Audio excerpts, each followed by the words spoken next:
Selanjutnya akan dibahas tentang kasus multivariat. Akan diasumsikan adanya unit sampling yang berpasangan seperti pada kasus univariat, tapi kita akan menghitung P variabel pada setiap unit sampling. Y dari sampel pertama berpasangan dengan X pada sampel kedua untuk I mulai dari 1, 2, hingga N. Dalam bentuk dua perlakuan diberlakukan pada masing-masing unit sampling. Situasi ini disajikan pada tabel berikut. Di sini kita asumsikan Y dan X berkorelasi dan punya distribusi normal bivariat seperti pada bagian 5.7.1 seperti sebelumnya. Sehingga dapat ditulis seperti berikutnya. Untuk menguji hipotesis H0 yakni mu D sama dengan 0, yaitu ekivalen dengan H0 yakni mu Y sama dengan mu X, karena mu D sama dengan ekspektasi dari Y min X sama dengan mu Y min mu X, kita dapat hitung D bar dan SD-nya sebagai berikut. Selanjutnya akan didapat T kuadrat seperti pada persamaan 5.24. Di bawah H0, perbandingan berpasangan statistik T kuadrat berdistribusi sebagai T kuadrat P,N-1.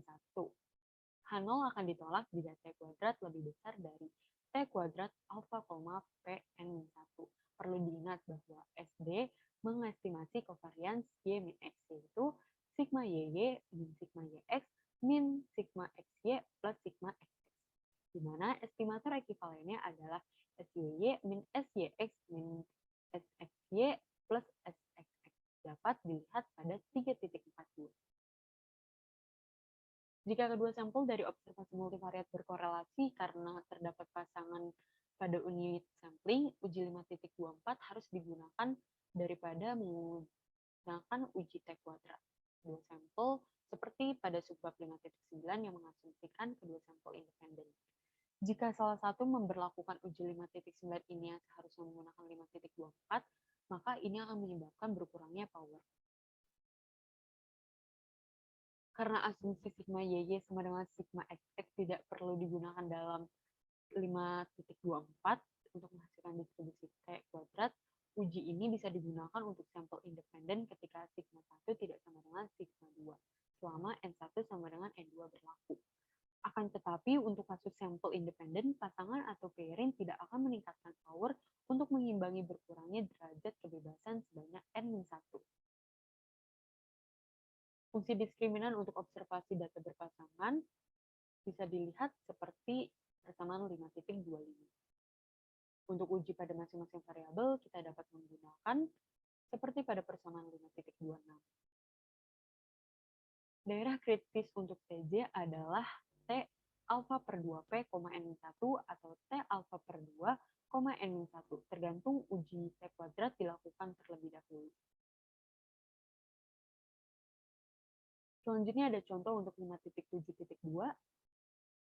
Dalam membandingkan dua tipe pelapis untuk ketahanan korosi, 15 buah pipa dilapisi dengan masing-masing tipe pelapis, yaitu Kramer dan juga Jensen.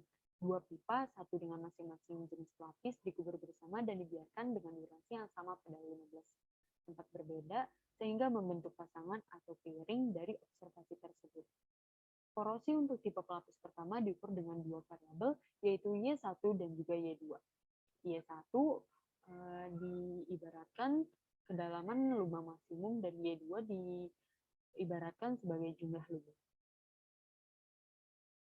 Dengan X1 dan X2 didefinisikan dengan analogi yang sama untuk tipe pelapis kedua, data disajikan pada tabel 5.3 di mana akan didapat Y1 aksen, X1 aksen, dan juga D1 aksen.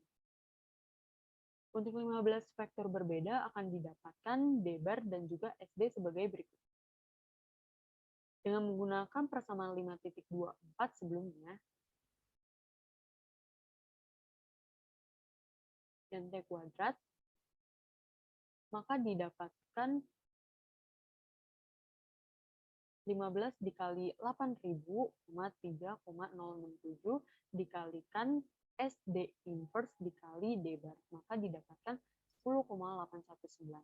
Karena T kuadrat lebih besar dari T tabel, yakni 8,197, maka H0 mu D sama dengan 0 ditolak, sehingga dapat disimpulkan bahwa kedua tipe pelapis berbeda dalam efeknya terhadap korosi.